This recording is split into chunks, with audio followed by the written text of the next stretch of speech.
It's difficult to think about what accolade John Edgar Wideman hasn't received. He's the second African American to win a Rhodes Scholarship. He's gone on to win a MacArthur Genius Fellowship and has won the Penn Faulkner Award twice. And the list goes on. Awards matter, sure, but what really seems to matter to John Edgar Wideman is the work. He's published 20 books, including his latest, You Made Me Love You, Selected Stories, 1981 to 2018. Composed of 57 timeless stories drawn from his past acclaimed collections, You Made Me Love You is as relevant today as ever.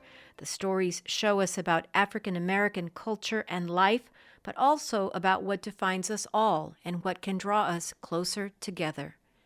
This is Book Public from Texas Public Radio. I'm Yvette Benavides. I spoke to John Edgar Wideman about his latest book, You Made Me Love You, Selected Stories, 1981 to 2018. The dedication of this book is to all those coming up after. Stay in the struggle.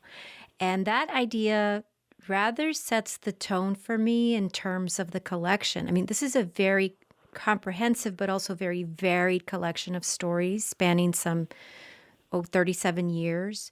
In 1981, you were 40 years old, and in 2018 and still today, you are writing. But what has, looking back through this compilation, shown you about this struggle that you referred to and those coming up after who must stay in it today in 2021? I didn't dwell on the fact that this book was a compilation of 40-odd years or 50-odd years of work. What's been most striking to me and most, invigorating to me is when someone picks out a story, usually that they like, sometimes maybe they don't like so much, and speaks to me about it. And that forces me to go back in a very detailed way, maybe even read the story again. Or maybe I've heard the title of the story from them and then I go read it and then I talk to the person. But it's the life that each piece ideally has in it that's most interesting to me, most compelling to me, and a reason to read again and think again. I like the title of this book so much, and I've had this earworm for days now. It's the Al Jolson song, You Made Me Love You. The next line is, I didn't want to do it. When I look at the rest of the lyrics of that song, it's so revealing to me for someone maybe who's reading too much into it. You made me happy sometimes, you made me glad, but there were times you made me feel so bad, you made me cry. And I just felt like, oh my gosh, that's just so perfect. It's the perfect soundtrack for this book. But where did this... Good for you. Good for you. Yeah, exactly. That's an ideal reaction from my point of view. With a title or with any line of a story, one doesn't want to hammer it into another person's consciousness. It should, ideally, it slides in. It sneaks in. Music is a little less subtle sometimes because music is so strong. It evokes such a strong, or can evoke such a strong immediate reaction. But my sense that when I thought about putting together a big group of stories that would be representative of my career so far, I thought about my country. I thought about the ambivalence I feel and how red hot mad I can be sometimes and darkly disappointed at certain epochs and events and personalities. On the other hand, it's my country. And so there's that melancholy music, that tune, that sort of reminds me always that like it or not, like it or leave it, hey, this is where I'm from. It's my music. It's my nation. The section in this very wide-ranging collection that's titled Briefs, that's from your 2010 collection, has a couple stories I want to ask you about, and I should say that briefs. This is a collection of very short pieces. I believe they're described as microfictions, or some people call them flash fiction or sudden fiction. But the point of that work to begin with is not to, I think, categorize things or label things, but to present stories. And there are some very serious stories with these very concentrated tensions. And then there are other works with these sorts of observations given over to us in a way that are very distilled. So there's one titled Review. And you write, you don't have to be very smart to write a review of a book of short stories. All you need to say is that some stories in the book are better than others. And it goes on. And it feels like a bit of like you're sort of panning reviewers. But then there's this long final sentence that goes like this. Readers will be less favorably disposed toward your review if you say all stories in the collection suck or all the stories are great, because your readers, based upon their previous experience of reading or not reading books of stories, and reading or not reading reviews of books of stories, and based upon their previous experience of life in general, which is, after all, what stories are about, will have concluded that some things are better than other things, and this being the case for stories as well. Why stir up readers by suggesting you think your experience of reading stories, or your experience of life in general, is different than your reader's experience, and maybe you believe you're smarter than they are, whereas everybody knows you don't need to be born all that smart to write a review of a book of stories, or write the stories either. That's one of these very brief stories in this collection, but I just thought, look at this whole world that's in this very long final sentence of really a paragraph-length story. What was your mindset? It's really not about a reviewer. It's about a writer. What was your mindset about that story? Well, yes, it's specifically from the point of view of a writer, maybe, but I think more so, and more so about just being around in the world and how trying to make sense of any experience, day by day or over the years. Certain things pop up and they seem right, and other things pop up and you suppress them because they don't make you feel so well, or you think, oh, I was wrong then, or I got that wrong, or why the hell do I even want to remember that or bring it up to myself or anybody else? So that's how I think the mind works as we go through our days. And whatever, the preacher in me, the philosopher in me, the daydreamer in me, I always attempt, or I'd like to attempt, to have the reader share the writing experience, the experience of a writer, my particular experience, not because writing is better than dancing or singing or teaching kids in a classroom, but because writing is what I do, what I love, and I think that's something I know an awful lot about. So when I can share with other people, and writing is always for me,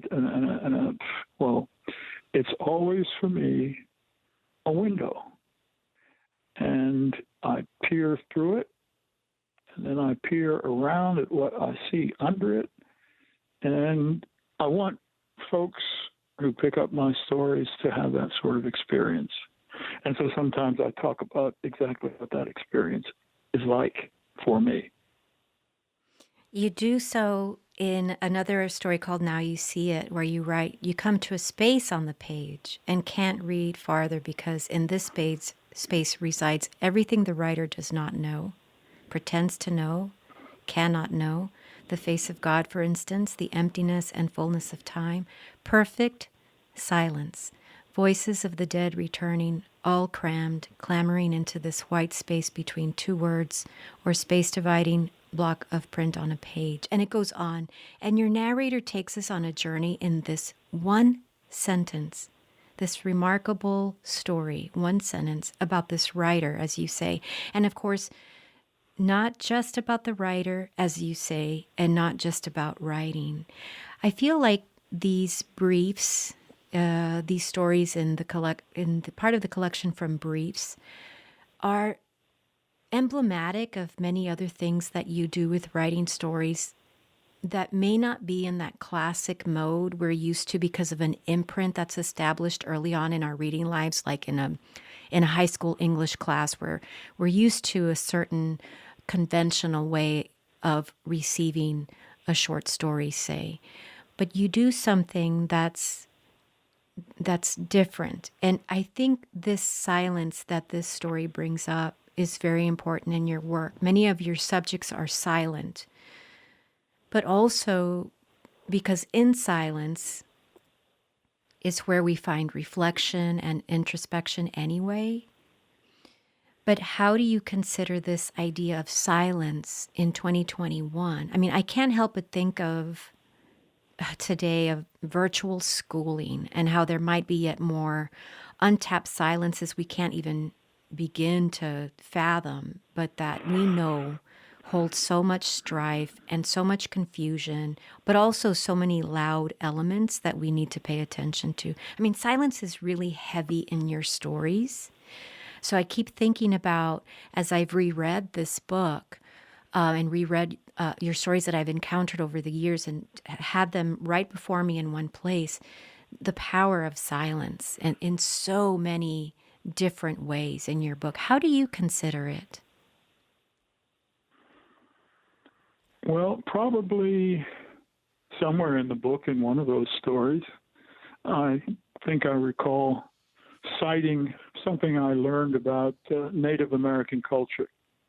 And it probably isn't even about Native American culture. It's something that I probably read in James Fenimore Cooper, who was not an anthropologist exactly, but who had a fascination with what was different and what was strange and appealing about the native peoples that Americans were intruding upon in the 18th, 19th century. Anyway, Cooper has one, I think, Indian, a representation of an Indian anyway, make the point that when someone speaks in a council ring or council fire, the next person should never speak immediately as soon as that voice ends. Because to speak immediately suggests a lack of respect. If the previous speaker had something important to say and you as a listener were touched, then damn it, let it sink in. Consider it a moment. Think deeply about it. Let it have its effect. Listen deeply. To butt right in and put your 2 cents next to the other person's 2 cents is the height of impoliteness, and also a way of dissing, if you will, the other person's voice. So I read that somewhere. Maybe I read it when I was a teenager. Maybe I read it when I was teaching Cooper in college. But that's always stuck with me.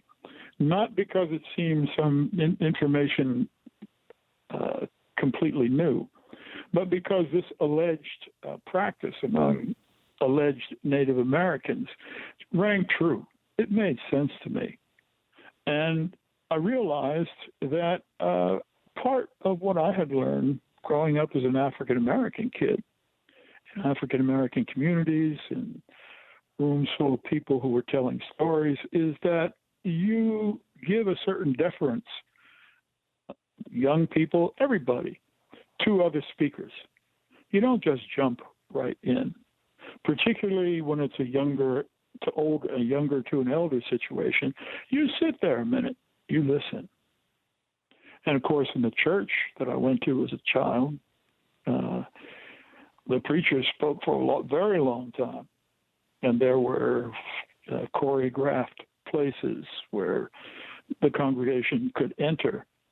But you listened for a sermon, for maybe a good long time, longer than you wanted to sit there. want to get out of there, get the hell out of there. You want to scratch your ass or go out in the sunshine, but you sat there. And that information, those words, that maybe even dancing, semi-dancing up on the rostrum on the podium where the preacher was standing, it had a chance to sink in. And when maybe at the end of the sermon, when it was a good sermon, the people around you almost exhaled collectively.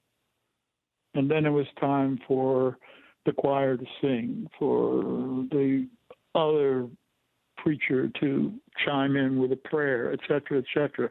But I think that ritual incorporated some of the things that I found in the Cooper, James Fenimore Cooper story about Indian culture. So anyway, I think we all have an idea, or at least a pretty good conception, that some things take our breath away. Some things make us speechless. Those two idioms are part of the common language. Something makes you speechless. It takes your breath away. And I think that's all both those phrases, those idioms mean. You're taken aback. You're taken inside yourself. You are dealing with something much larger than you are, and you better pay attention. You better step back and listen. So silence for me contains a lot of those things. We see this again in a 1992 collection in the collection called All Stories Are True. And the story is Newborn Thrown in Trash and Dies. It's told from the point of view of the baby who's been thrown down a laundry chute by a 12-year-old mother. And the title of the story refers to the headline of a Metro section newspaper piece. And the baby says, that from the baby's point of view, here's the story. As grateful as I am to have my story made public, you should be able to understand why I feel cheated, why the newspaper account is not enough, why I want my voice to be part of the record. The awful silence is not truly broken until we speak for ourselves. One chance to speak was snatched away. Then I didn't cry out as I plunged through the darkness. I didn't know any better, too busy thinking to myself, this is how it is. This is how it is, accustoming myself to what it seemed life brings, what life is, spinning, tumbling, a breathless rush, terror, exhilaration, and wondering, is this it? Am I doing it right? So as you're speaking, I'm thinking about this idea of silence and what even this baby narrator knows to be true about when we should be silent, when we can be silent, and when the silence gets to be too much. And I was thinking in rereading the story about the stories we read every day in the newspaper that are real stories about these opportunities, as this narrator says, that are snatched away. And there's so much happening in the silences of your stories, and even in the silences for these characters that are contemplating what is happening to them in the moment. And it makes me think about the newspaper stories we read too often today about other sorts of deaths of young people. So there's such a timelessness and such a relevance in your work in 2021. It's really an undeniable thing. By coincidence, you brought up newspapers, and there are newspapers mentioned in the story, so it's not totally coincidentally a coincidence. But my experience of writing that story is quite clear to me. I mean, in the sense that it comes back in detail. I had read in the newspaper more than one story about children being thrown away. And one in New York City thrown down a garbage chute. It just got me. It got to me. That young person or that young soul was silenced and B, just the absolute horror that we had created a society where people like me seem to have no option but to act in such a desperate, violent, destructive way. Things aren't only done by bad people. And anything that an individual does is possibly something one would do, you or me, anybody. So a combination of compassion, if you will, and fear and anger silenced me. I didn't know what to do about these babies that were showing up in trash pits. And I carried that around for a while. And it silenced me, that those things I had been reading about in the newspaper and on TV. And so I sat down one morning, as I usually do. I write every morning. And I had to address that silence. And I kind of wanted to say, I'm sorry. I'm sorry to the young soul or the young souls that were being lost. And so I addressed the story to that silence. And I felt immense silence around me as I wrote the story. And I didn't want the voice, as I created it, to cease, because in some odd, maybe superstitious way, I was hoping against hope, hoping desperately that maybe my words would carry to some place where that lost soul could hear me. And that is not that wouldn't, I hope, be a kind of sentimentality or superstition, because when I was trying to speak into that silence, speak to that child who didn't get a chance to grow up, who was in that sense lost, I felt connected. I felt that there is no story that any of us has that really is very much different than the story of a child who lives only 2 minutes or 2 seconds. Because an 80-year-old life, a 2-second life, a 50-year-old life, 67-year-old life, how long are any of those in terms of the immensity of time and space and the cosmos? So, we're all brothers and sisters in a place or places that we don't understand.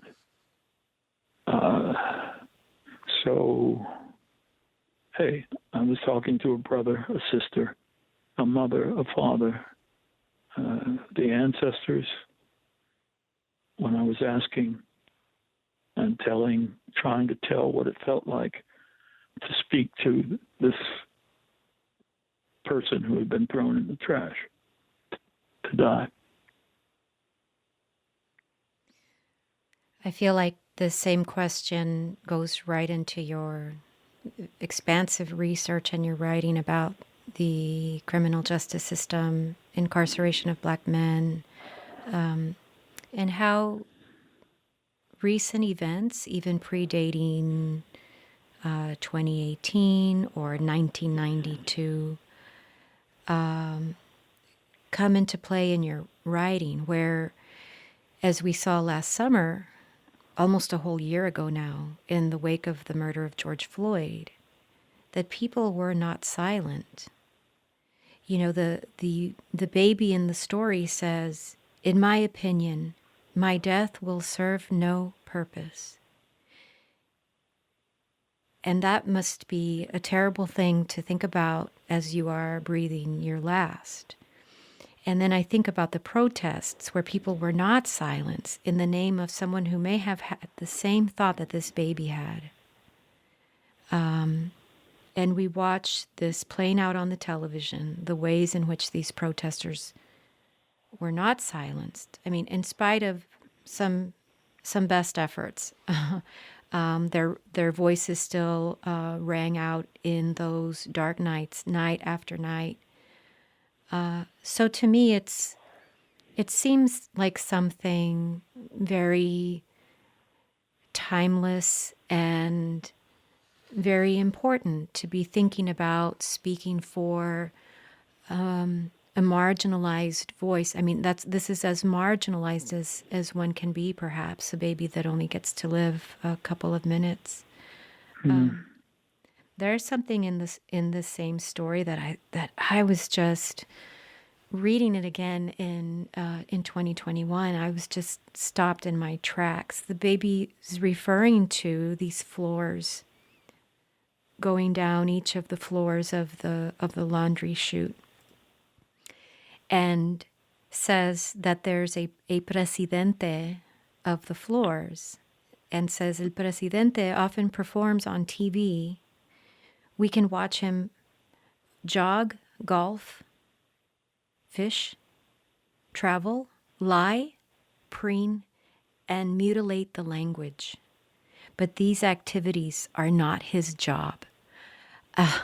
There was just that one section of that story where I had to flip back over and double check, was this 1992 or was this 2017 or 20? And so it's just, it's very interesting to me, these things that reemerge. And so it goes to this idea that the more specific the detail is, the more universal and the more timeless it will be for readers well down the road.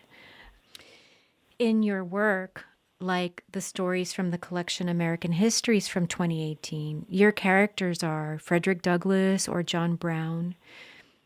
What is it that writing fiction from the vantage point of real historical figures, real figures, what do they help you convey to your readers or understand yourself that you then want to share with your readers? In a way, that's an easy question.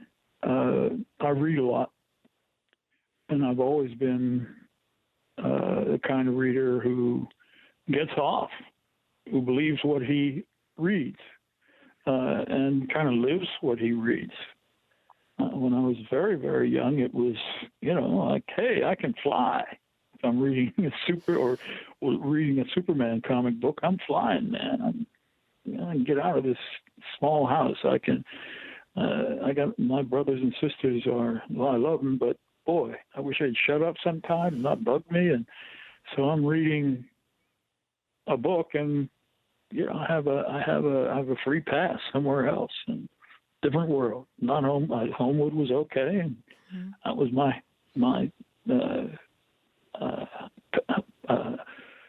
hunting ground. And but it was nice to go wherever Dickens took me, or wherever the Golden Book of Myths took me, to Greek islands, to gods, to.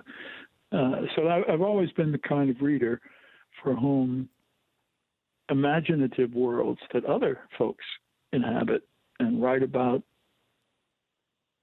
are real to me. Those worlds are quite real, quite equal. And so I've been blessed with the ability, I think, and the imagination to pass back and forth. And I've never changed.